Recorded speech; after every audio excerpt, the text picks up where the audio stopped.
Alessia Mercer heard the word guilty and watched her husband's hand slide beneath the courtroom bench to rest on his mistress's thigh, the same hand that had sworn on a guardian angel tattoo to protect her forever. 5 years in federal prison for crimes he committed, crimes he planted in her safe to save the woman he really loved. But what Vaughn didn't know was that betrayal has a price, and his wife was about to become the only bill collector he couldn't pay. Hi, my beautiful family. Welcome to Empire Stories. May every woman reading this be wrapped in armor so fierce that betrayal only sharpens her edge. May she find power in her silence, strategy in her pain, and victory in the ashes of those who tried to bury her. Women are not just survivors, they are architects of their own reckoning. I pray that every woman here rises with wisdom that cuts deeper than any knife, with grace that terrifies her enemies, and with wealth that outlasts every man who underestimated her. May every wound become a weapon, every loss become leverage, and every tear she shed turn into the ink that rewrites her ending. If your heart knows the cost of loyalty betrayed, like this video, if you believe a queen can rise from a cell, right, I stand with the phoenixes. To join our community of warriors and phoenixes, hit that like button, share this story with someone who needs to hear it, and subscribe to help us reach 20,000 subscribers. Your support helps us spread this message of resilience and redemption faster. Together, we're building an empire of unbreakable women. Alessia Mercer heard the word guilty and watched the guardian angel tattooed on her husband's neck, the one he swore was etched for her protection, as his hand slid beneath the courtroom bench to rest on Bryn Rook's thigh. And she realized that love was just another word men used before they threw you to the wolves. The gavel came down, once, twice, 3 times, each strike a nail in a coffin she hadn't known she was building. Judge Hartwell's voice carved through the marble-cold federal courtroom like a blade through silk. Something about racketeering, money laundering, conspiracy, 5 years, 1,825 days. Alicia tried to count them, but the numbers dissolved like sugar and acid. Her legs locked beneath her Valentino suit, the cream one with the gold buttons, the one Vaughn had commissioned for her last birthday, standing behind her at the mirror in their Malibu bedroom, his tattooed hands on her waist, his breath against her ear. You look like money and mercy, baby. Untouchable. She'd worn it today because some pathetic, dying part of her believed that if she looked like the wife of California's most feared Don, they'd see she didn't belong in handcuffs. She'd even had her stylist come to the hotel suite at dawn, hair in those soft waves Vaughn loved, makeup precise enough to hide 5 sleepless nights, wanting to look powerful when they declared her innocent. What a fool wears Valentino to her own crucifixion. Behind her, someone gasped. Maybe her lawyer. Maybe one of the federal agents who'd raided their home at 4 a.m. 3 months ago, guns drawn, flashlights slicing through their bedroom like surgical lights. But Alessia couldn't turn. Couldn't move. Couldn't feel anything except the weight of Vaughn's testimony still poisoning the air. Your Honor, I need to be transparent with the court. I had no knowledge of these accounts. Alicia handled all our personal finances. She insisted on it. Said she wanted to contribute, to feel useful. I trusted her completely. I loved her. But these offshore accounts, these transactions, I was kept entirely in the dark. When the FBI showed me the ledgers they found in her personal safe, I was as shocked as anyone. Every word a scalpel, every sentence a surgery performed without anesthesia, removing her from his life piece by piece, while he smiled with wet eyes for the jury. She'd sat frozen at the defense table, her hands gripping the edge until her French manicure cracked. Unable to process that the man speaking, the man describing her as a greedy, reckless criminal, was the same man who'd made love to her the night before his testimony, whispering promises against her collarbone. I'll fix this, Alessia. I swear on my life. You're my wife. Nothing breaks that. But he had broken it, shattered it, ground it into powder and blown it away to save the woman sitting 3 rows behind him. The woman with auburn hair and a Cartier bracelet Alessia had never seen before. The woman whose thigh Vaughn's hand now touched with the casual ownership of someone who'd already moved on. Bryn Rook, the mistress with the angel's name and a serpent's smile. The marshal's hand found Alessia's elbow, Firm but not rough, professional, almost kind. "Mrs. Mercer, we need to stand." Alessia rose. Her body obeyed even though her mind had left the building, floating somewhere above the courtroom, watching a woman in a cream suit stand to receive her sentence like she was accepting an award she hadn't earned. She turned, slow, deliberate, and her gaze found Vaughn across the aisle. He was crying, actual tears streaming down that beautiful, lying face. His shoulders shook. His hand covered his mouth like he was holding back sobs. Those dark eyes, the ones that had looked at her across candlelit tables and blood-soaked back rooms with equal devotion, met hers for one terrible, infinite second. And in them, she saw it. Not remorse for the perjury, not anguish over destroying his wife. Relief. Relief that he'd successfully transferred his sins onto her shoulders. Relief that Bryn was safe. Relief that he could continue playing Don while Alessia rotted behind bars for crimes his mistress had likely helped commit. The realization sliced cleaner than any blade. He chose her, not just over me, instead of me. Alessia smiled, small, cold, a ghost of the expression she used to wear at charity galas when donors made inappropriate comments. The smile that said, "I see you and you're beneath my notice." Vaughn's tears stopped. Confusion flickered across his face. Good, she thought. And the arctic calm of that single word should have terrified her, should have felt wrong. But it didn't. It felt like the first true thing she'd experienced in months, maybe years. She wanted to scream, wanted to feel the white-hot rage she'd seen in movies, the kind that made women lunge across courtrooms or collapse in theatrical grief. But there was only this, a vast, crystalline emptiness. A sense that the woman who'd walked into this courtroom in Valentino and Hope had died somewhere between guilty and 5 years, in someone else, someone sharper, colder, infinitely more dangerous, was being born in her place. The marshal's hand guided her toward the side exit, each step in her Louboutin heels, red soles clicking against marble, felt like walking away from a grave. Vaughn's guardian angel tattoo watched her go, its wings spread across his throat in black ink, its halo a crown of thorns. "You swore that angel was for me," Alicia thought. "You swore it meant you'd protect me until your last breath." She'd believed him, believed in Omerta, believed that the code of silence extended to wives, that loyalty was currency in their world, that love, even criminal love, had honor.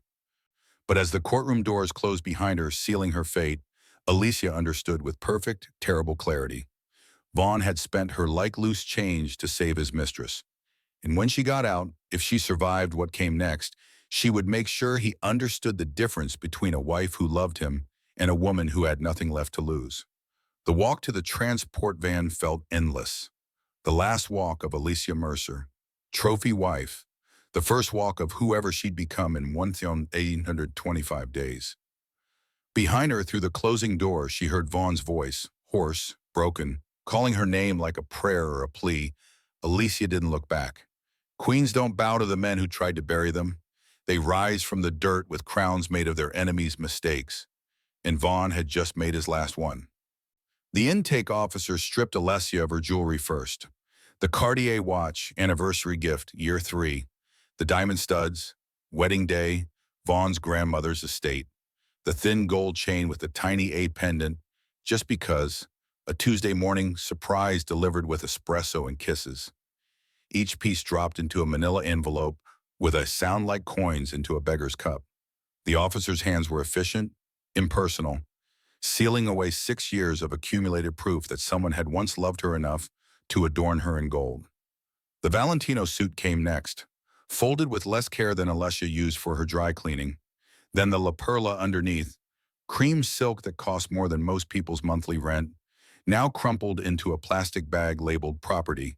Mercer A or 47291. They gave her blues. Scratchy cotton that smelled like industrial detergent and the sweat of every woman who'd worn them before.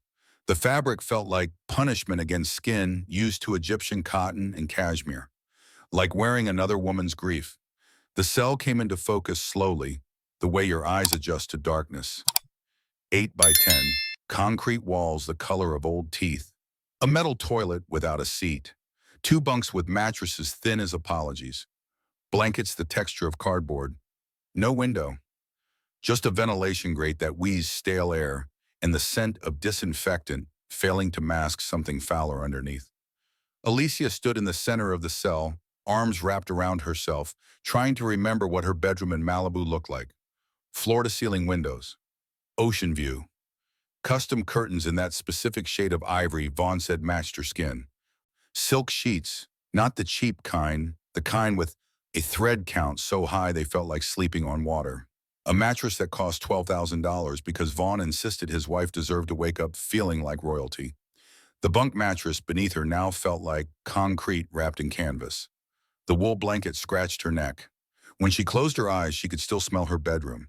Joe Malone wood sage and sea salt, the scent she'd sprayed on her pillow every night for 5 years. Here, she smelled metal and fear, and the ghost of bleach that couldn't quite erase the desperation soaked into every surface. She didn't cry. Couldn't.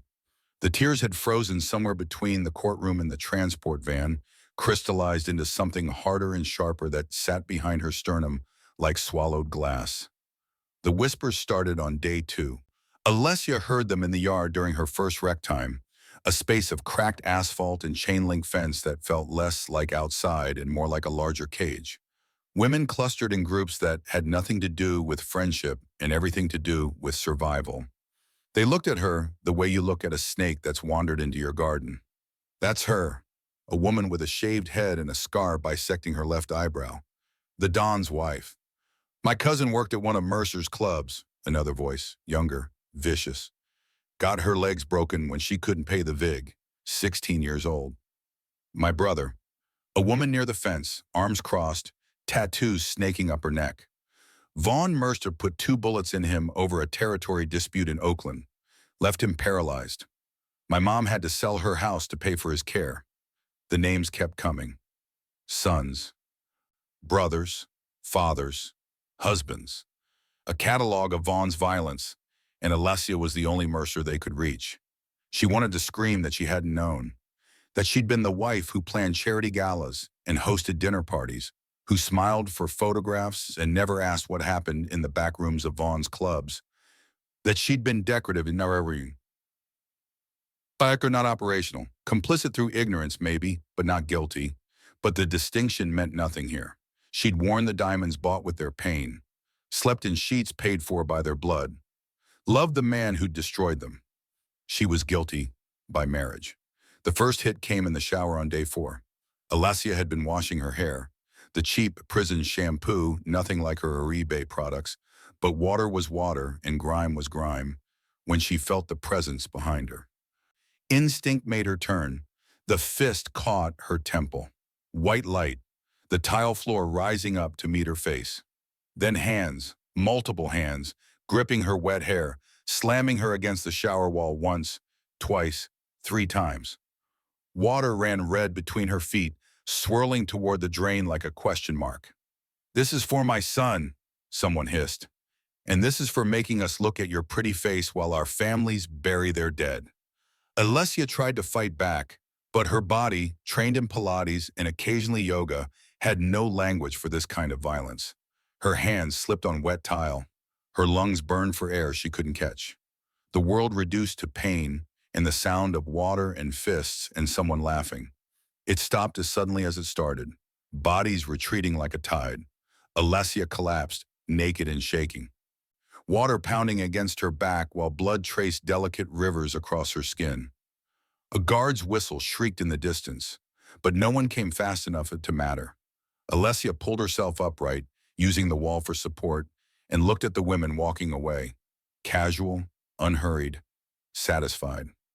One of them glanced back, not with hatred, with justice.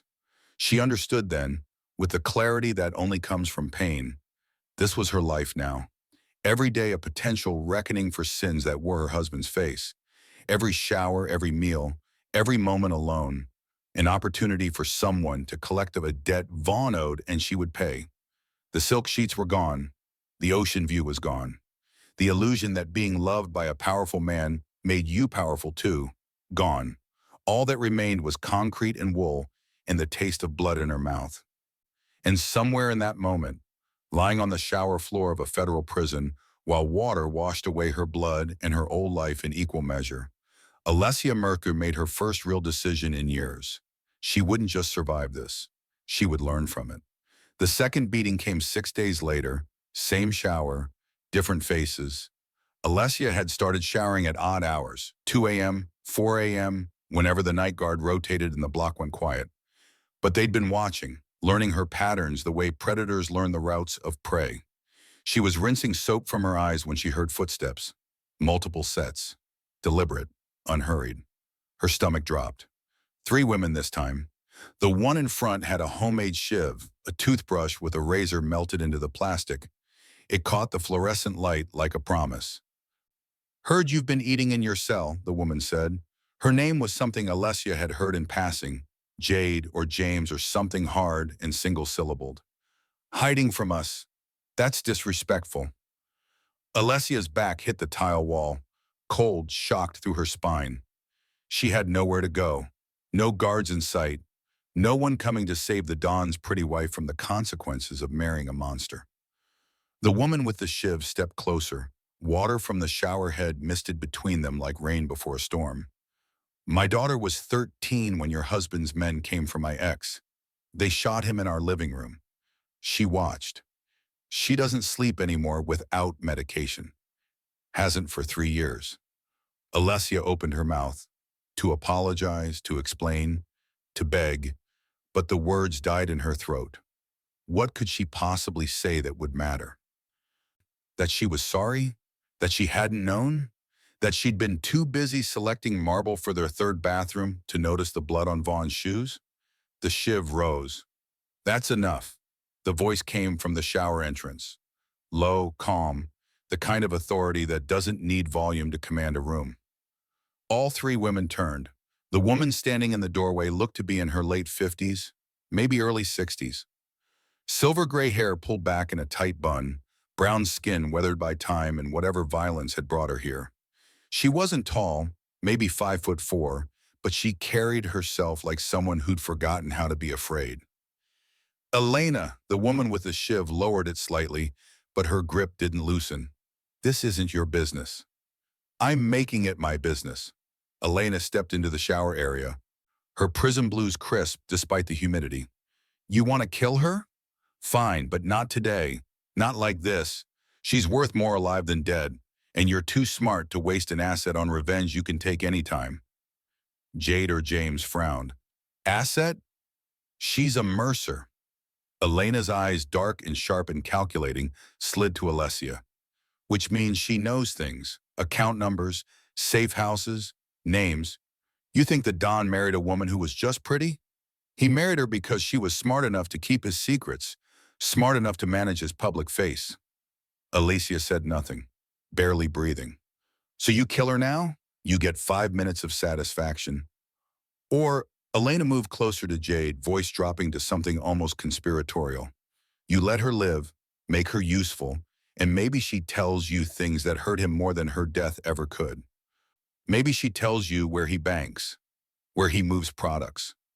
Information the feds would pay for, information your families could use." The silence stretched, water drummed against tile. Someone's breathing, maybe Alessia's, came too fast, too shallow. Finally, the woman lowered the shiv completely. "You've got 2 weeks to make yourself useful, Mercer." She pointed the weapon at Alessia like an accusation. 2 weeks to prove you're worth keeping alive. After that, if Elena's wrong about you, I finish what I started." The 3 women left. Their footsteps echoed down the hallway, fading into the distance like a reprieve that came with an expiration date. Alessia's legs gave out. She slid down the tile wall, naked and shaking, water still pounding from the shower head above her. Elena remained. She reached up and turned off the water with a practiced twist. The sudden silence felt louder than the spray. "Get dressed," she said. Not unkindly, but not gently either. "Meet me in the library in 20 minutes. You are late for your first lesson." "Lesson?" Alessia's voice came out hoarse, broken. Elena looked at her, really looked, like she was appraising livestock at auction, calculating value, measuring potential. You came in here a Mafia wife, soft, decorative, useless. She turned toward the door, then paused. You're going to leave here something else entirely. But first, you need to understand two things. What things? One, tears get you killed in here. Self-pity gets you killed. Weakness gets you killed. Elena's voice carried the weight of someone who'd learned these lessons in blood. Two, math gets you paid. Numbers don't lie. Numbers don't betray. Numbers are the only loyalty that matters. I don't understand. You will. Elena started walking. 20 minutes, Mercer. The library. Don't make me come find you. She disappeared around the corner, leaving Alessia alone in the shower with water pooling at her feet and a choice crystallizing in her mind. She could curl up in her cell and count down 1,819 days until release, surviving each one by inches, emerging broken and empty. Or she could do what Elena suggested. Transform, weaponize, become something Vaughn had never imagined when he'd thrown her away to save his mistress. Alessia stood. Her legs trembled, but held. She wrapped herself in the thin prison towel and walked back to her cell with her spine straight and her head up, even though everything hurt. 15 minutes later, she was sitting in the prison library across from Elena, a basic accounting textbook open between them. Start with chapter 1, Elena said, sliding a pencil across the table. Balance sheets, assets versus liabilities. By the time I'm done with you, you'll know how to find money men don't even know they're hiding. Alessia picked up the pencil. Her education had begun. The first photograph appeared in a gossip column 3 weeks into Alicia's sentence. Someone had left it on her bunk, a printout from TMZ or Page 6, she couldn't tell which. The image was crystal clear. Vaughn in a Tom Ford tuxedo, Bryn in crimson Versace, their bodies angled toward each other at some Beverly Hills charity gala. The kind of event Alessia used to plan, used to attend on Vaughn's arm, smiling for cameras while wearing whatever designer had courted her that season. The caption read, California's most eligible bachelor steps out after wife's conviction. Alessia stared at the photo for exactly 30 seconds, noted the way Bryn's hand rested on Vaughn's chest, possessive, comfortable, like she'd been there all along. Noted the Cartier love bracelet on Bryn's wrist, the one Alessia had admired in a magazine 2 years ago but never received. Noted that Vaughn's smile looked genuine in a way it hadn't in their last year of marriage, when every expression had been a performance. Then she folded the paper into precise squares and used it as a bookmark in her copy of Federal Tax Procedure. Elena watched from across their library table, said nothing. Just slid another textbook toward Alessia, Forensic Accounting and Fraud Investigation, and returned to her own reading. The library had become Alessia's sanctuary, 6 hours a day, sometimes 8. While other inmates watched television or worked prison jobs for 17 cents an hour, Alessia consumed information like a woman starving. Tax codes, shell corporations, asset concealment, money laundering mechanics, the precise architecture of how wealthy men hid their fortunes from governments, ex-wives, and consequences. Elena was a patient teacher and a ruthless one. She'd been a cartel accountant before her arrest. 23 years ago, life without parole for crimes Alessia had learned not to ask about. The woman knew more about moving illegal money than most forensic accountants knew about finding it. Here, Elena tapped a section in the textbook. Cayman accounts. See how they layer them? 3 corporations deep, each one registered to a different law firm, each firm registered in a different jurisdiction. Your husband probably has a dozen of these. Had, Alicia corrected quietly. Not my husband anymore. Not in any way that matters. Elena's lips curved, not quite a smile. Good, you're learning. The second photograph came a month later. Vaughn and Bryn at a restaurant Alessia recognized. Mastro's in Malibu, the ocean view table they'd celebrated their 5th anniversary at. Bryn was laughing at something, her head thrown back, her hand in Vaughn's. The intimacy in the image was worse than the first one. This wasn't posing for cameras. This was genuine affection, maybe even love. Alessia used that one as a bookmark, too. International tax law and offshore banking. She'd stopped sleeping more than 4 hours a night. The library opened at 6 a.m., and she was always the first one through the doors. By 7 a.m., She'd already read 50 pages. By noon, she'd filled a notebook with carefully coded notes, information she was learning to hide in plain sight, disguised as random journal entries or grocery lists. But the studying wasn't enough. Alessia could feel herself disappearing inside the baggy prison blues, her body softening from inactivity and cafeteria food designed for sustenance rather than nutrition.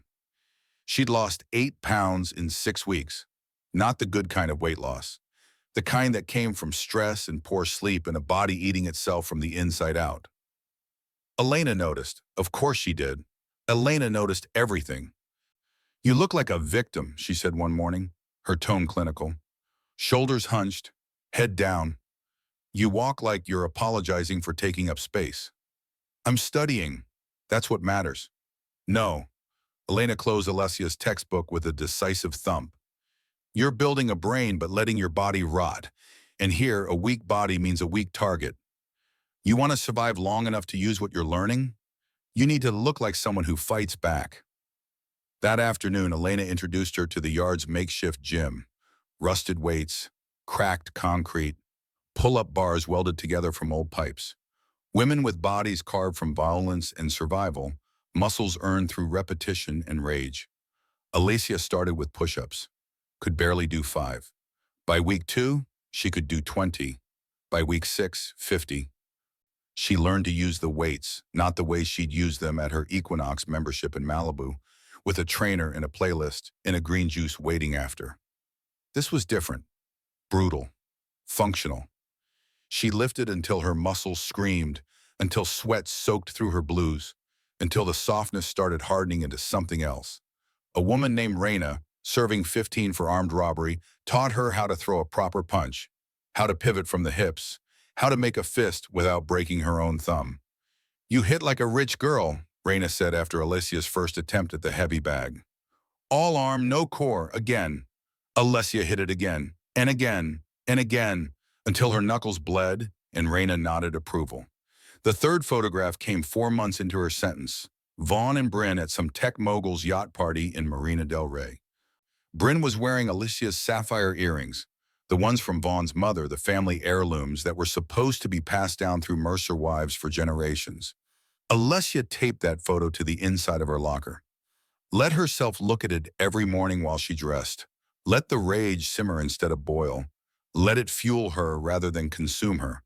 That day, she ran 5 miles on the prison track, then spent 6 hours in the library learning about offshore trusts and beneficial ownership structures. Then lifted weights until her arms shook. Then returned to her cell and studied tax evasion case law until lights out. Elena found her in the library the next morning, textbooks stacked like a fortress, Alessia's hand moving rapidly across notebook pages. "You're getting faster," Elena observed. "Good. What are you working on?"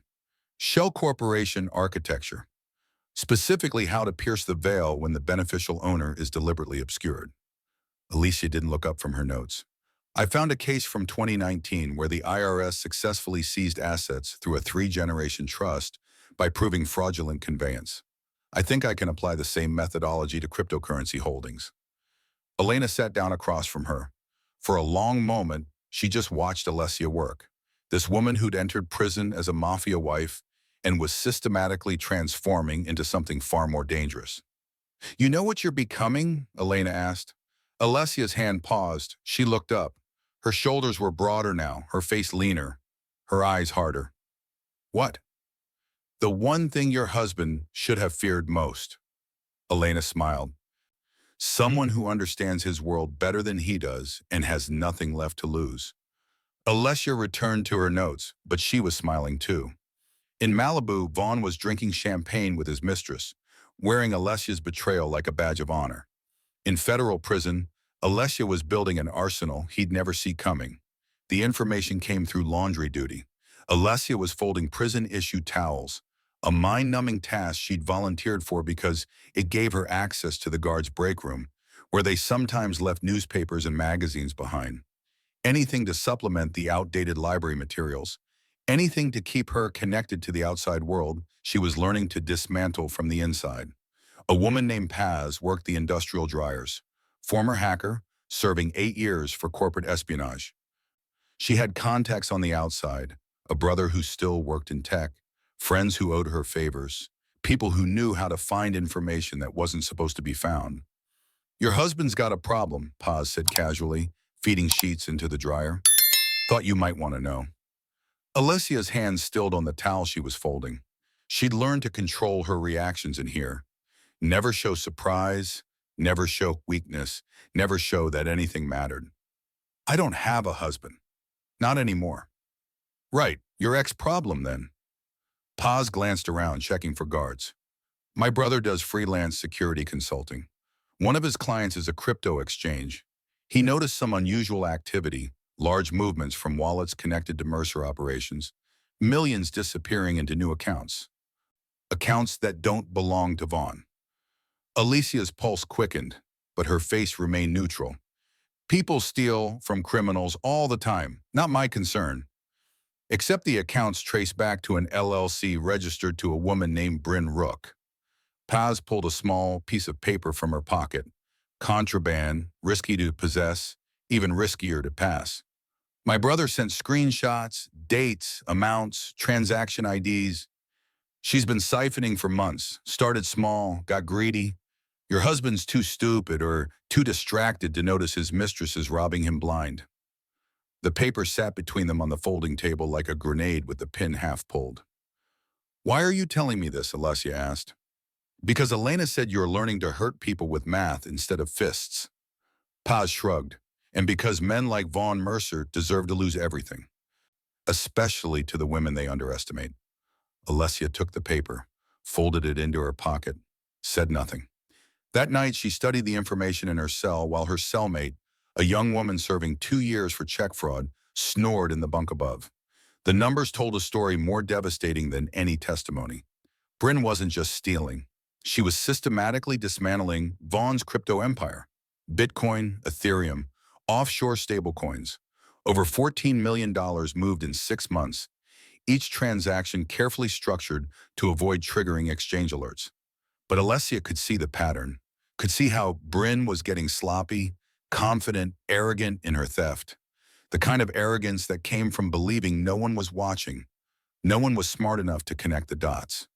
Elena found her in the library the next morning, the smuggled papers spread across the table alongside forensic accounting textbooks.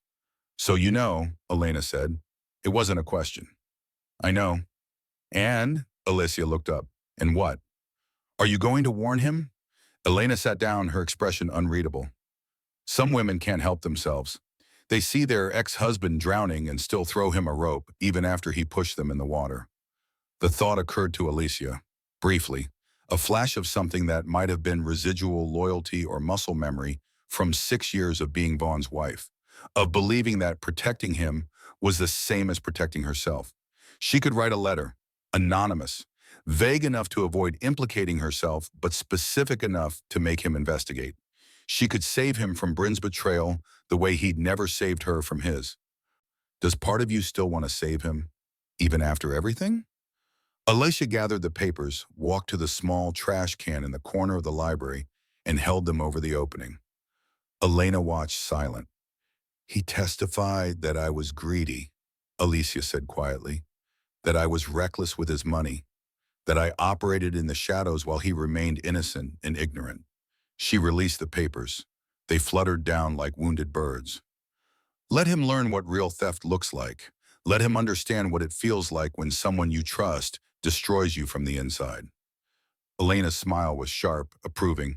And if the stealing bankrupts him? Then he'll know how I felt standing in that courtroom, watching my life disappear. Alessia returned to the table, opened her textbook to a chapter on cryptocurrency forensics. Let him bleed. Over the next 3 weeks, Alessia watched Bryn's theft accelerate through Paz's updates. 5 million more, then 3 million, then another 6 million moved through a complex web of exchanges that would take forensic accountants months to untangle, if Vaughn even realized he needed to look. But Alessia knew he wouldn't. Vaughn was a street kingpin elevated to digital crime. He understood territory and violence and the old ways of moving money, cash in duffel bags, wire transfers through complicit banks, physical gold stored in offshore vaults. Cryptocurrency was Bryn's domain. He'd trusted her with it completely, the same way he'd once trusted Alessia with their legitimate accounts, right before he'd planted evidence in her safe and destroyed her life. A letter came for Alessia in week 17. Official prison mail, opened and inspected by guards before reaching her. The return address was a law office she didn't recognize. Inside, divorce papers. Vaughn was filing, citing irreconcilable differences and her criminal conviction as grounds for dissolution of marriage.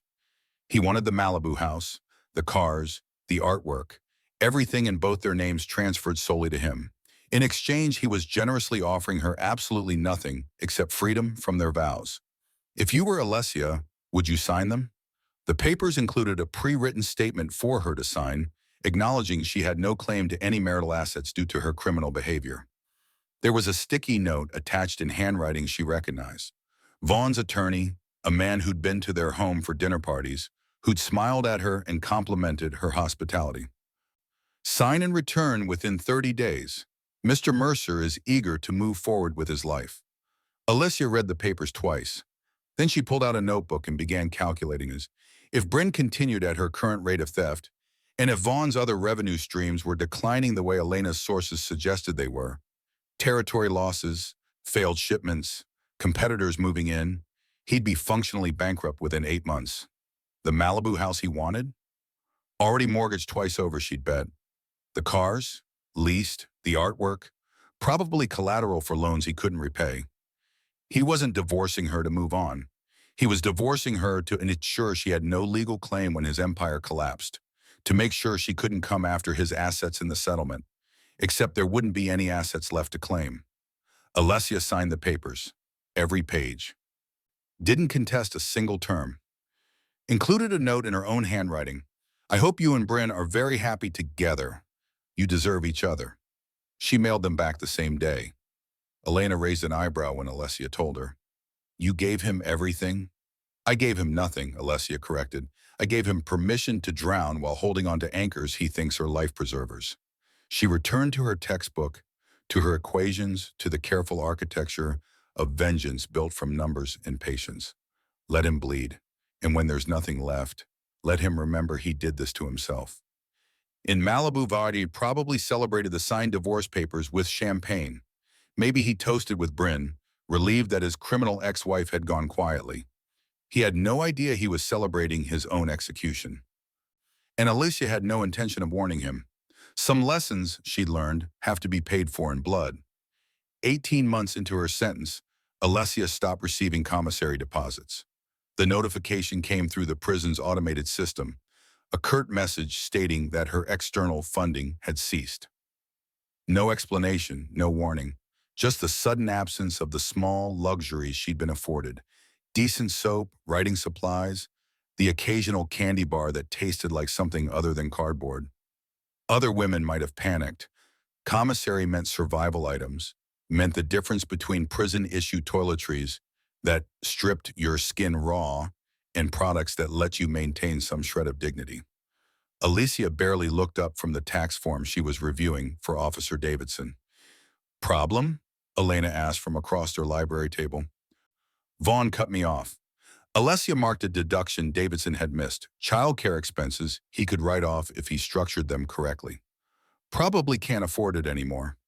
Elena's eyes sharpened with interest. Can't or won't? Can't. Alessia pulled out a notebook filled with news clippings and notes Paz had been feeding her. The information came in pieces, smuggled phones, visiting room whispers, guards who gossiped about headlines while inmates pretended not to listen. 3 of his clubs in Los Angeles shut down last month. Federal seizure. 2 more in San Diego are under investigation. His territory in Oakland is being contested by the triads. He lost a shipment worth $7 million in Long Beach. Rival crew intercepted it, killed 4 of his men. She said it all clinically, like reading stock market losses. Because that's what it was now. Numbers, data, the systematic collapse of an empire she'd once lived inside without understanding its foundations. And the Mistress? Elena already knew the answer. She always did. Bryn disappeared 6 weeks ago, vanished with approximately $23 million in cryptocurrency, if my calculations are correct. No one's seen her since. Alessia added another note to Davidson's return. I heard through Pays that Vaughn's been offering a bounty, $500,000 for information leading to her location. No one's collecting because no one can find her. Elena laughed, a sound like broken glass wrapped in silk. She played him better than he played you. No. Alessia looked up, her expression cold and certain. I'm playing him better than both of them. I'm just patient enough to let him destroy himself first. The library had become Alicia's office. Word had spread through the prison that Mercer's wife, ex-wife now, was good with numbers. Really good. The kind of good that could find deductions the IRS missed, that could restructure debt, that could make tax problems disappear through legal channels most people didn't know existed. It started with Officer Davidson. He'd been complaining about owing $12,000 in back taxes, worried the IRS would garnish his wages. Alessia had overheard, offered to look at his returns, found errors, filed amendments, got his burden down to $3,000 with a payment plan. He'd paid her $20 from his own wallet. Contraband cash, risky to possess. But Alessia had learned to hide money the way Elena taught her. Taped inside book spines, folded into the hems of clothing, nowhere the routine searches would find it. After Davidson, others came. Guards, kitchen staff, even the assistant warden secretary who had a small business selling crafts online and didn't understand quarterly estimated taxes. Alessia charged $20 to $50 per return, depending on complexity. By month 16, she had $800 hidden in her cell. By month 18, over $2,000. More money than she could spend in commissary, even if she wanted to. But she didn't want to spend it. She wanted to save it, transform it, invest it the moment she was released into something that would grow while Vaughn's empire rotted. Do you think Vaughn even knows what he's lost? A new inmate arrived in month 17, a young woman named Kira who'd been Vaughn's accountant before the feds flipped her. She took a plea deal, 3 years in exchange for testimony about financial structures she'd helped build. Alessia found her in the yard during rec time, didn't approach directly, just positioned herself nearby, close enough to overhear Kira talking to another inmate about the outside world. Mercer's finished, Kira was saying, her voice carrying across the concrete. He's got maybe 3 months before the whole operation collapses. The feds are building a RICO case. His suppliers won't front him the product anymore because he can't pay. Half his crew has jumped to other organizations. I heard he's living in a 1-bedroom apartment in Riverside now. Had to sell the Malibu house to cover legal fees. The Malibu house, the one with floor-to-ceiling windows and ocean views and silk sheets and the custom curtains in ivory. The one Vaughn had fought so hard to keep in the divorce. Gone. Alessia felt nothing. Not satisfaction, not vindication, not even the ghost of sadness for the life that used to be hers. Just cold calculation, numbers adding up to a conclusion she'd predicted 18 months ago. She finished her workout, 100 push-ups, 50 pull-ups, 5 miles on the track, then returned to the library. Officer Reyes was waiting with his tax documents, small business owner, landscaping company, complete chaos of receipts and unorganized records. Can you help? Reyes asked, looking desperate. My wife's been handling it, but she's overwhelmed. I think we're going to owe $30,000. Alessia sat down, pulled the documents toward her, and began sorting. $30,000 is your worst-case scenario. Give me 2 hours. I'll get it down to 8, maybe less. Cost you $60. Deal. She worked methodically, finding deductions in equipment purchases, vehicle depreciation, home office expenses Reyes didn't know he qualified for. The numbers flowed like a language she was now fluent in, each line item a weapon she was sharpening for future use. Elena watched from across the table, reading a book on international banking law but tracking Alessia with peripheral vision. You're different now, Elena observed during a break. Harder. Sharper, Alessia corrected. There's a difference. Is there? Alessia looked at her mentor, this woman who'd saved her life. Taught her to weaponize mathematics, transformed her from a trophy wife into something far more dangerous. Hardness is what happens when life breaks you. Sharpness is what happens when you choose to break back. That night, lying in her bunk while her cellmate snored above, Alessia calculated her release date for the 1,000th time. 27 months remaining, 821 days. Somewhere in Riverside, Vaughn was probably lying awake too, wondering where his empire went, how his mistress had stolen millions from under his nose, why no one feared him anymore. He'd stopped paying for her commissary because he couldn't afford it. She didn't need it because she'd learned to make her own money. The irony was almost beautiful. If you believe people reap what they sow, hit that like button. Keep watching to see how much deeper Vaughn falls. Alessia closed her eyes and dreamed in spreadsheets, cryptocurrency wallets, and offshore accounts that would soon have her name on them instead of his. 27 months. She could wait. Patience, after all, was just another form of power, and she was becoming very, very powerful. The request for a visitor came on a Tuesday morning, 22 months into Alicia's sentence. She was in the library helping a guard's wife understand capital gains tax on a rental property sale when Officer Davidson approached with the yellow slip, visitor approval, Vaughn Mercer, approved for 1 hour in the general visiting room. Alessia stared at the paper like it was written in a language she'd forgotten how to read. "You don't have to see him," Davidson said quietly. He'd become something close to an ally over the months. Not quite friendly, but respectful in the way you respect someone who saved you $3,000 in taxes. You can refuse. No, Alessia folded the slip and tucked it into her pocket. "I'll see him." Elena looked up from her reading, one eyebrow raised in question. "I want to see what 22 months of consequences looks like," Alessia said. "I want to see him bleed in person." The visiting room was exactly as depressing as every prison visiting room in every movie. Beige walls, fluorescent lighting that made everyone look sick. Plastic chairs bolted to the floor. Vending machines in the corner offering stale chips and warm soda. Families clustered at tables, children crying, wives trying to maintain composure. Men in orange or blue trying to pretend everything was fine. Vaughn sat at table 7. Alessia almost didn't recognize him. The man who'd sent her to prison had been a portrait of dangerous elegance. Custom suits that cost more than most people's monthly rent. Hair perfectly styled. Tattoos vibrant against his skin. The guardian angel on his neck. The intricate sleeve work on his arms. All of it maintained and sharp. He'd looked like power wrapped in menace, like money that had teeth. The man sitting at table 7 looked like a sketch of that person, drawn from fading memory. His suit was off the rack, maybe Men's Warehouse, and it hung wrong on his frame like he'd lost weight and couldn't afford tailoring. The tattoos were still there, but they looked faded somehow, less vibrant, like even the ink was losing faith. His hair was longer, unstyled, streaked with gray she'd never seen before. But it was his eyes that shocked her, red-rimmed, darting, the paranoid eyes of someone who'd stopped sleeping, stopped trusting, stopped believing in his own survival. He looked old. "See, honest." Alicia sat down across from him and said nothing. "You look good," Vaughn said. His voice was rough, unpracticed, like he'd forgotten how to make small talk. "Different, stronger.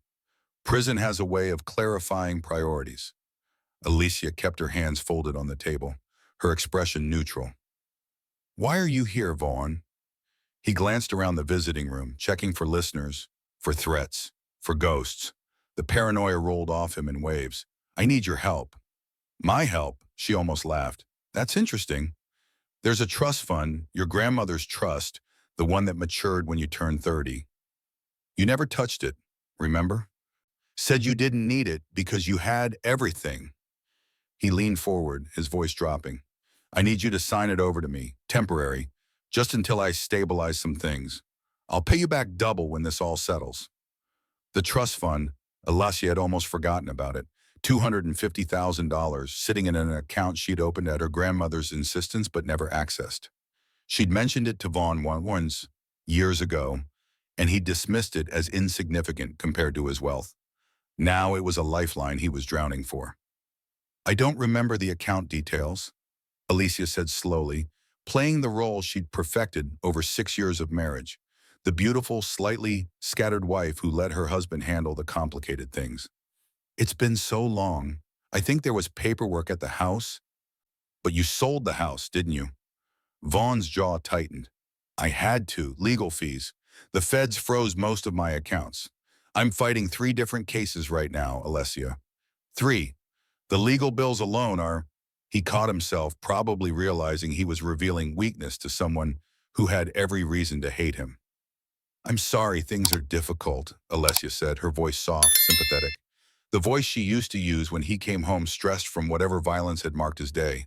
I wish I could help, but I honestly don't remember the bank or the account number.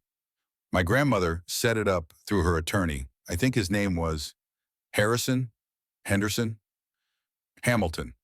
Vaughn's hands clenched into fists on the table. Charles Hamilton.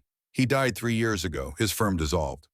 Oh, Alessia let confusion cloud her expression. Then I really don't know how to access it. Maybe when I get out, I could try to track down the records then. I don't have 25 months, Alessia. His voice cracked, desperation bleeding through. I need it now. There has to be paperwork somewhere. Something with your signature, your social security number. Think. She pretended to think, let silence stretch between them, while she watched him deteriorate in real time. Watched him realize she was his last option and she was slipping through his fingers. What would you do if someone who destroyed you came begging for help? I'm sorry, she finally said. I really can't remember. Prison does things to your memory. All the days blurred together. Sometimes I can barely remember what our life was like before. She tilted her head, studied him. You look tired, Vaughn. Are you sleeping? Sleeping? He laughed, bitter and sharp. No, I'm not sleeping. I'm watching my entire life collapse. Bryn stole everything. Everything.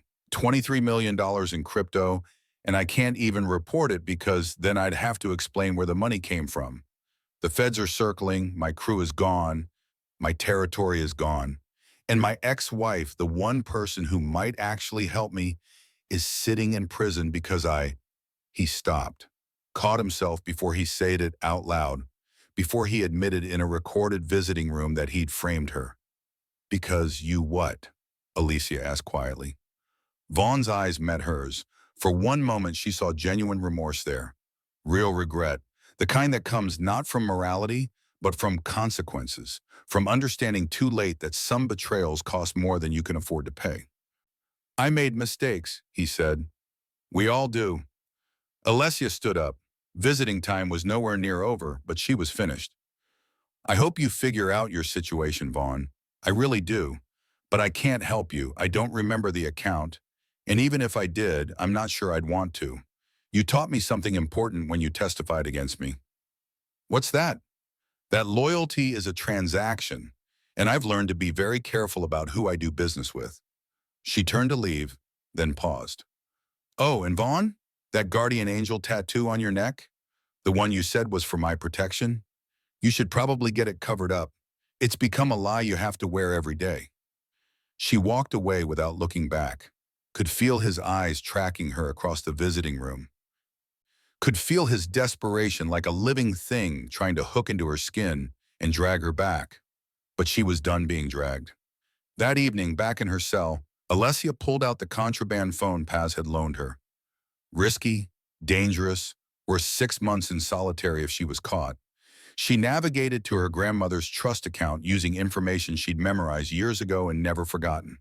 The account was exactly where she'd left it, $250,000 plus 18 years of compound interest. Now worth $307,000. She initiated a transfer. Moved it to a new account she'd opened through a series of carefully constructed legal maneuvers. A trust in her name, managed by an attorney Elena had connected her with, completely hidden from Vaughn or anyone else who might come looking.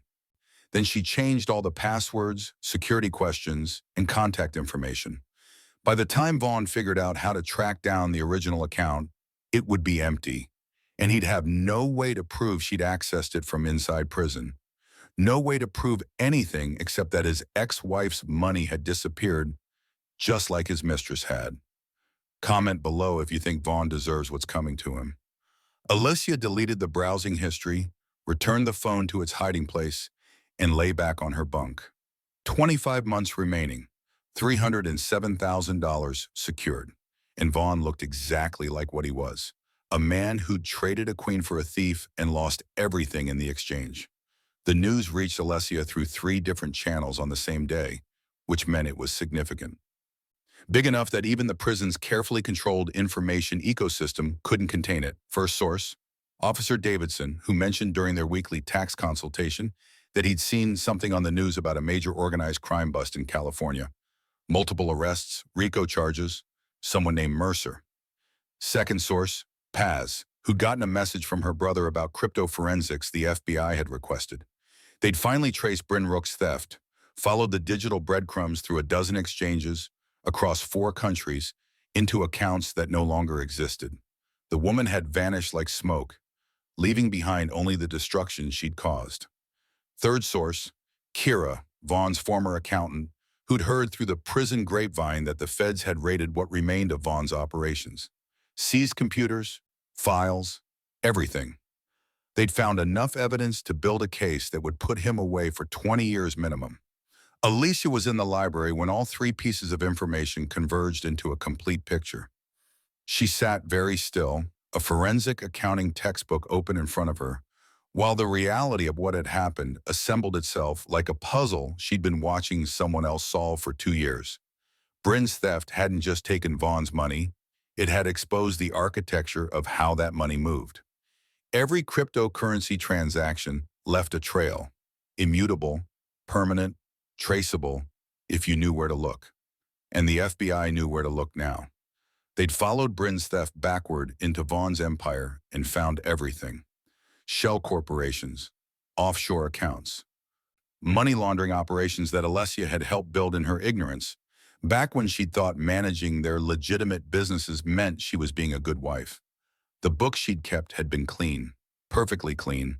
She'd made sure of it without even understanding why it mattered, structuring everything legally, paying taxes on the legitimate income, keeping the criminal enterprise completely separate through layers of corporate veils she'd built instinctively.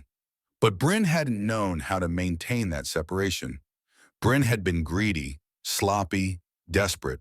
She'd mixed the streams, left traces, created connections that forensic accountants could follow like a map straight into Vaughn's criminal operations. And now Vaughn was finished.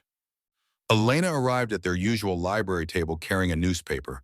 Another guard had left it in the break room, already folded open to the relevant page. She slid it across to Alessia without comment. The headline read, "California Crime Boss Arrested in Major Federal Sting Operation." Below it, a photograph. Vaughn in handcuffs, being walked out of a nondescript apartment building by FBI agents. He looked smaller than Alicia remembered from his visit 6 weeks ago. Diminished. His eyes were cast down, his shoulders hunched, his expensive armor of confidence completely stripped away. He looked the way she must have looked 23 months ago, walking out of that courtroom in her Valentino suit, being led to a transport van while cameras captured her destruction. The article detailed the charges: racketeering, money laundering, conspiracy, tax evasion, wire fraud. A 27-count indictment built on evidence the FBI had been gathering for months. They'd traced cryptocurrency movements that led them to physical locations, to shell corporations, to bank accounts in 3 different countries. There was a quote from the lead FBI agent. This investigation benefited from cryptocurrency forensics that revealed the full scope of Mr. Mercer's criminal enterprise. Digital currency leaves a permanent record, and in this case, that record provided the roadmap we needed to dismantle this organization completely. Alessia read the article 3 times. Each time, she felt the pieces clicking into place with perfect, terrible precision. Bryn had stolen from Vaughn, but in stealing, she'd killed him. She'd created the exact kind of digital trail that investigators dream about. Obvious, traceable, impossible to explain away. And when the FBI followed that trail, they'd found everything Alessia had carefully kept hidden for 6 years. Everything Alessia could have kept hidden if Vaughn hadn't thrown her away. He realizes now, Elena said quietly, that you were the only one who understood how to protect him. Alicia folded the newspaper into precise squares. You think he's sitting in a cell somewhere, wishing he'd protected me instead? I think he's sitting in a cell somewhere realizing that loyalty was the most valuable asset he ever had, and he sold it for a woman who destroyed him. Elena leaned back, studying Alessia with those sharp, calculating eyes. The question is, how does that make you feel? Alessia considered the question honestly. Search for satisfaction, for vindication, for the hot rush of revenge fulfilled. Found something colder instead, something more complete. I feel nothing, she said. No, that's not true. I feel relief. I spent 6 years managing his legitimate businesses, keeping his public face clean, building structures that protected him without understanding why they mattered. I was good at it, really good. And he threw that away, threw me away, because he thought I was replaceable. Thought any woman could do what I did as long as she was pretty and compliant. And now he knows different. Now he knows that competence matters more than beauty, that intelligence matters more than obedience, that the wife he dismissed as decorative was the only thing standing between him and complete destruction. Alessia opened her textbook, returned to the chapter on asset forfeiture she'd been studying. Bryn was smarter than him in some ways. She understood cryptocurrency, understood how to steal millions, but she wasn't smart enough to cover her tracks. She didn't understand that moving money isn't the same as hiding it. And you do. I do now. Alicia made a note in her notebook, a calculation about offshore trust structures that she'd use when she was released. Elena, when I get out, I want to start a consulting firm, financial forensics, help people find hidden assets in divorces, help investigators trace money in criminal cases. Legal, legitimate. Everything I learned in here, everything you taught me, used to help instead of hurt. Elena smiled, rare and genuine. That's called poetic justice, Alessia, using the education you got in prison to help the system that put you here. Or maybe it's just called survival. Alessia looked at the folded newspaper, at Vaughn's hunched form in handcuffs. He gets 20 years minimum, you said. Based on the charges, 25 to life more likely. RICO cases don't play games. 25 to life. Vaughn would be 70 years old before he saw freedom again. If he survived prison at all, a former crime boss with no protection, no crew, no money for commissary or lawyers, or the small bribes that made life inside bearable. He'd face every day the way Alessia had faced hers. Except he'd do it alone, without a mentor like Elena, without the intelligence to transform suffering into power. He'd entered prison as a king. He'd leave it, if he left it, as nothing. Alessia had entered prison as a trophy wife. She'd leave it as something far more dangerous. 3 months, she said quietly. 3 months until my release. Then what? Then I walk out of here with $300,000 saved in education and financial forensics that most people pay 6 figures for, and the kind of knowledge that makes me invaluable to people who need to hide money or find it. Alicia closed her textbook, looked directly at Elena, and then I make sure every dollar Vaughn tried to hide, every asset he thought was untouchable, gets found and seized. I help the FBI finish what Bryn started. Revenge? Justice. Alessia stood, gathered her books. There's a difference. That night, lying in her bunk, Alessia calculated the timeline. Vaughn would go to trial in 6 months, maybe 8. His attorneys, whoever he could afford now, would argue for leniency, for cooperation, for anything that might reduce his sentence. But he had nothing to cooperate with. Bryn had taken his money. The FBI had taken his freedom. And Alessia, the wife he'd sacrificed to save his mistress, had taken something more valuable than either. She'd taken his future and built her own from its ashes. Checkmate. The gates opened at 6:47 a.m. on a Tuesday morning in October, 5 years to the day after Alessia Mercer had walked into federal prison wearing Valentino and Hope. The woman who walked out wore donated jeans that almost fit, a gray t-shirt from the prison discharge program, and sneakers that had seen better decades. Her hair was longer now, pulled back in a practical ponytail with no style or artifice. No makeup, no jewelry, no visible proof that she'd ever lived in a Malibu mansion or worn diamonds that cost more than cars. But something else had changed, something fundamental. The way she moved, the way she held her shoulders, the way her eyes scanned the parking lot, not with fear or hesitation, but with the sharp assessment of someone who'd learned to read threats and opportunities in the same glance. She looked harder, leaner, dangerous in a way that had nothing to do with violence and everything to do with intelligence weaponized by necessity.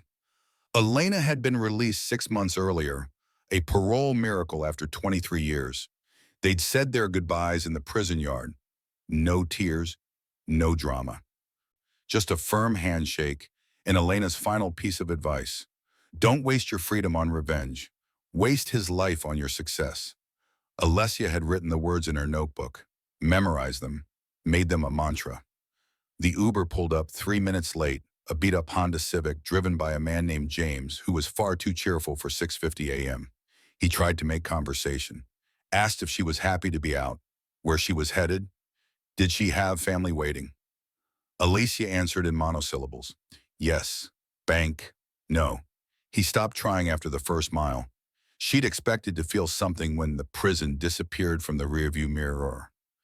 Relief maybe, joy, the overwhelming rush of freedom that movies always promised. But there was only calculation. A mental checklist running on repeat.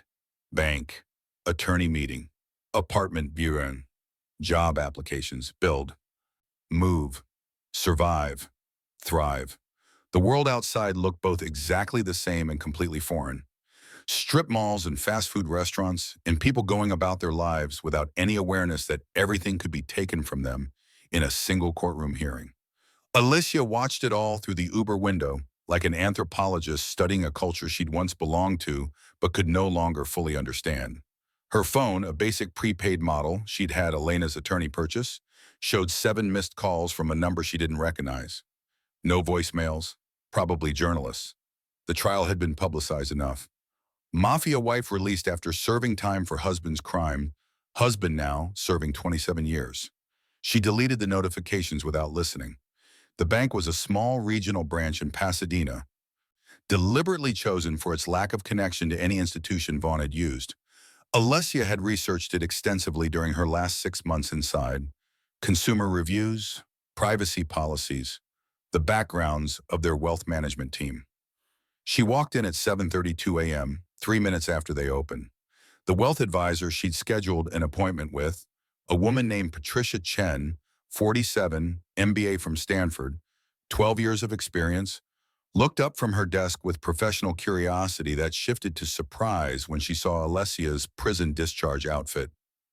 Ms. Mercer? Yes. Alessia sat down without waiting for an invitation, placed a folder on the desk between them. I have $307,000 in a trust account I need to transfer and invest. I want a diversified portfolio, 60% index funds, 30% bonds, 10% high-growth tech. I need a separate account for operating expenses for a business I'm launching. And I need all of it structured so it's completely untraceable to my former husband, who's currently in federal prison and will likely try to access or seize any assets he discovers I have. Patricia blinked, recovered, opened the folder Alessia had pushed across the desk. Inside, account statements, trust documents, business formation paperwork for Mercer Financial Forensics LLC, a detailed financial plan Alicia had written on prison library computers, and letters of recommendation from 3 guards whose taxes she'd filed. This is extremely thorough, Patricia said, scanning the documents. You've clearly thought this through. I've had 5 years to think. Alicia leaned back in the chair, not relaxed, but controlled. I need this done correctly, legally, but also quietly. Can you do that? Yes, absolutely. Patricia began typing, pulling up forms on her computer. May I ask what your business will focus on? Financial forensics. I help people find hidden assets. I help investigators trace money that criminals try to hide. I help ex-wives discover what their husbands claim didn't exist. Alicia's voice was steady, professional, completely devoid of emotion. I'm very good at it. Prison gave me an excellent education. Patricia's fingers paused on her keyboard for just a moment. Understanding flickered across her face. This wasn't just a business plan.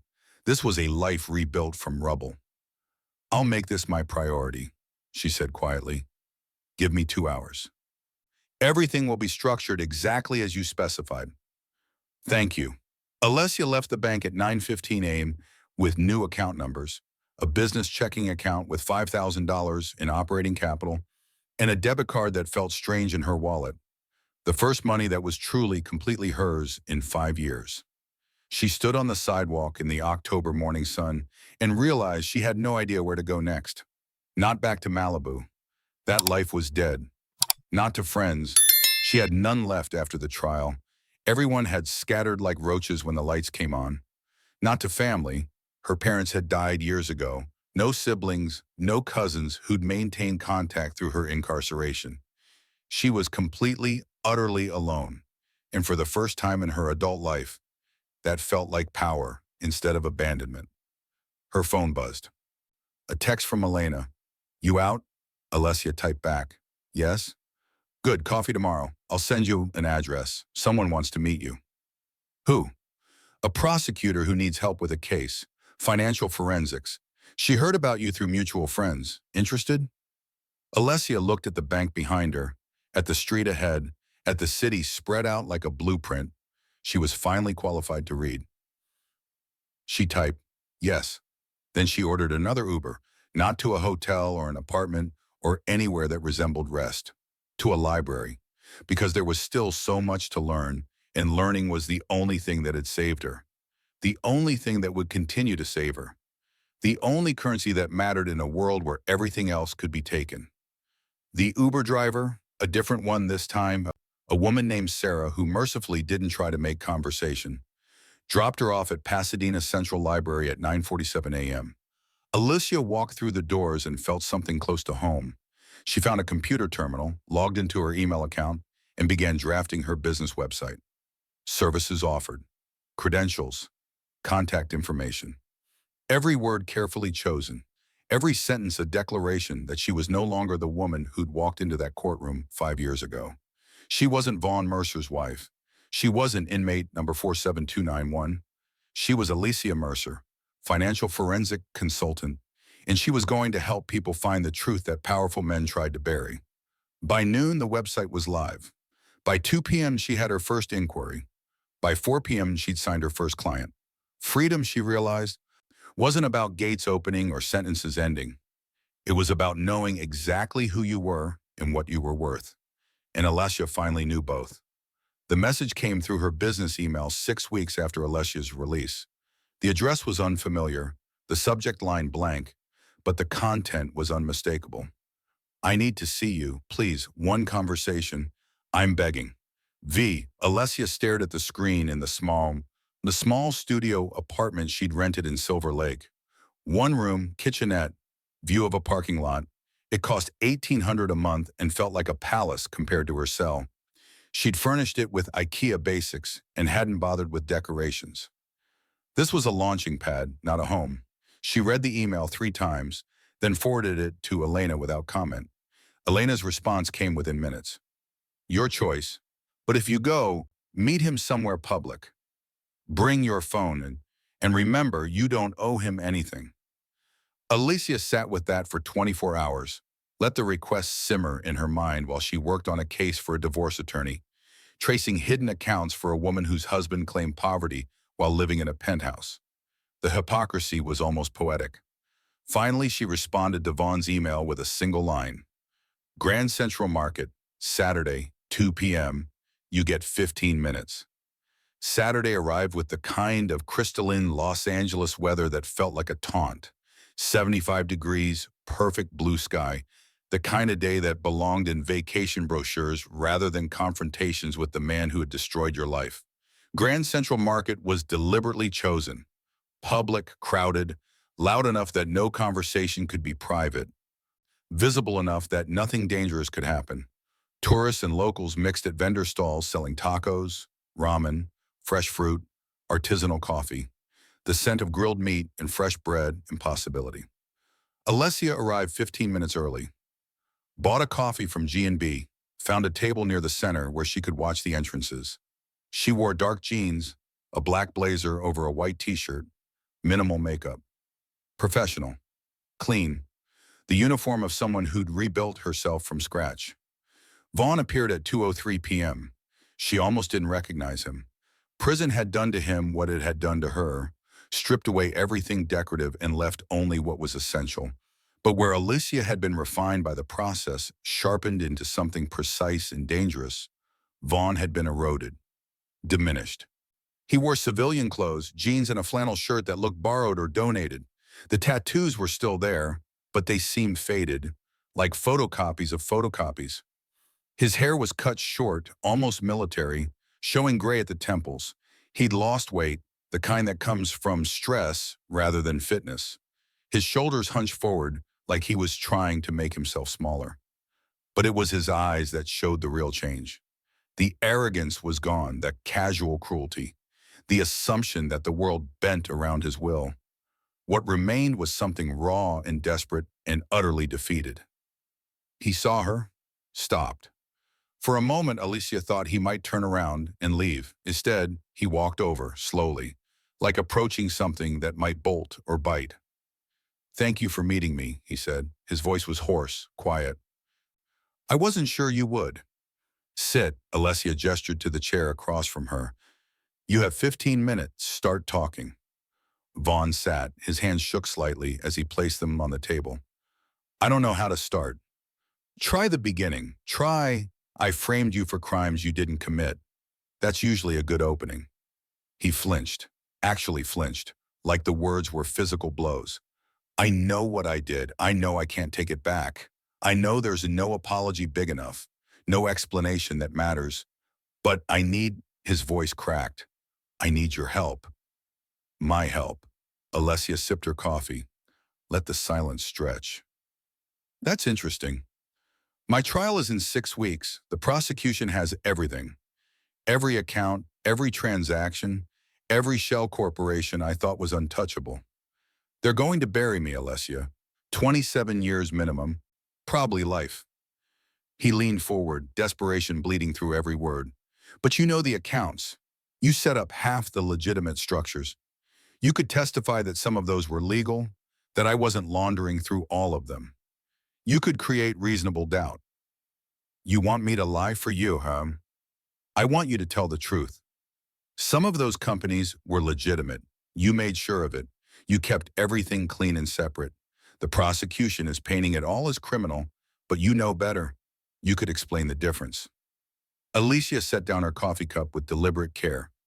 "Let me make sure I understand. You testified against me, planted evidence in my safe, sent me to federal prison for 5 years, told the court I was a greedy criminal while you played the innocent victim.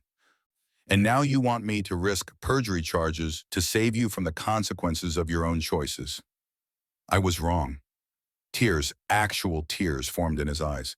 "I was so fucking wrong, Alessia. I threw away the best thing in my life for a woman who destroyed me. I chose Bryn over you, and she stole everything and disappeared. You were the only one who understood how to protect me, and I was too arrogant to see it. Too stupid to realize that loyalty mattered more than—" He stopped, swallowed.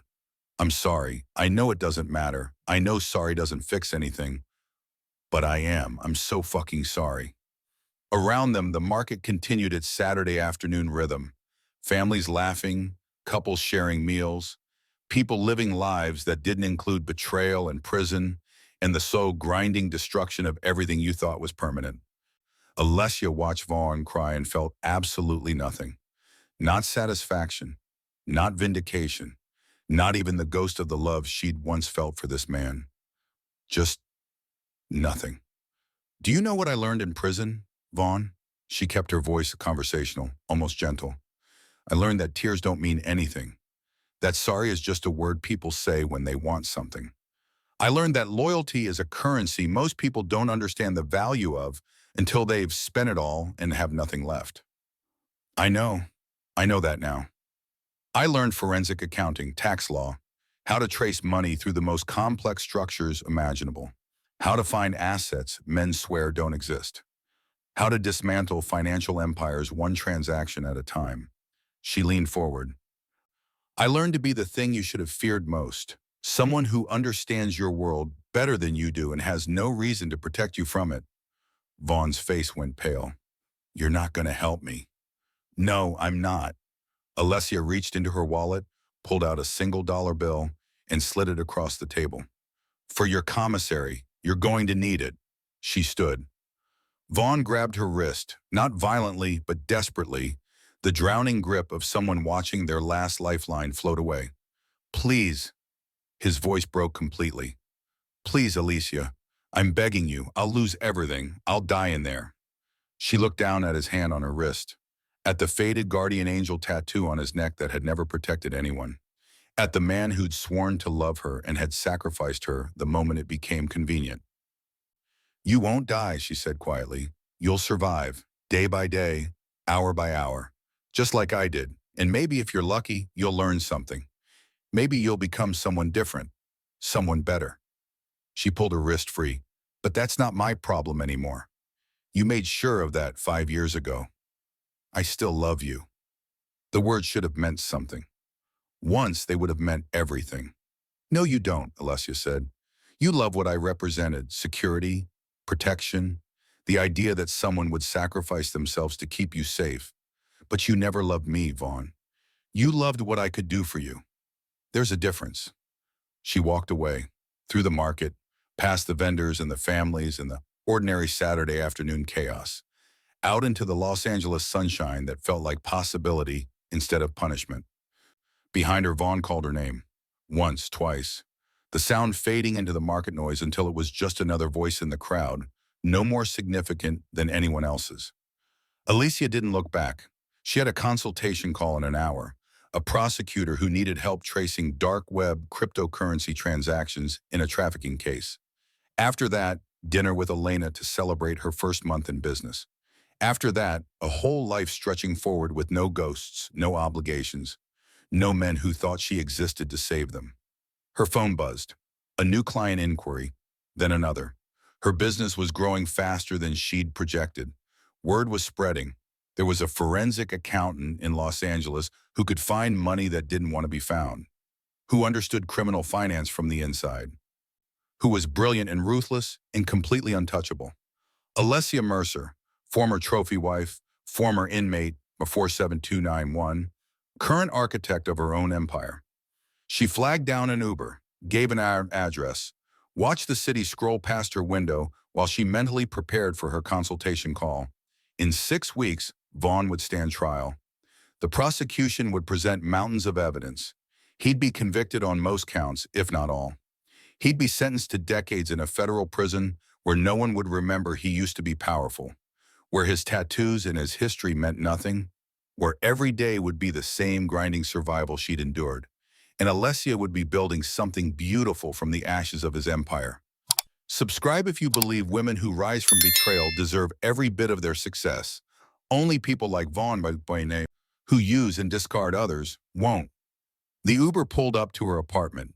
Alicia climbed the stairs to her studio, opened her laptop, joined her consultation call. Hi, this is Alessia Mercer. Tell me about your case. And somewhere in a federal courthouse, Vaughn's future was being decided by people who'd never known him as anything but a criminal, while Alessia's future was being built by the only person who'd ever really mattered, herself. The guardian angel tattoo had been a lie, but Alessia had learned to be her own protection. And that, it turned out, was the only salvation that ever really mattered.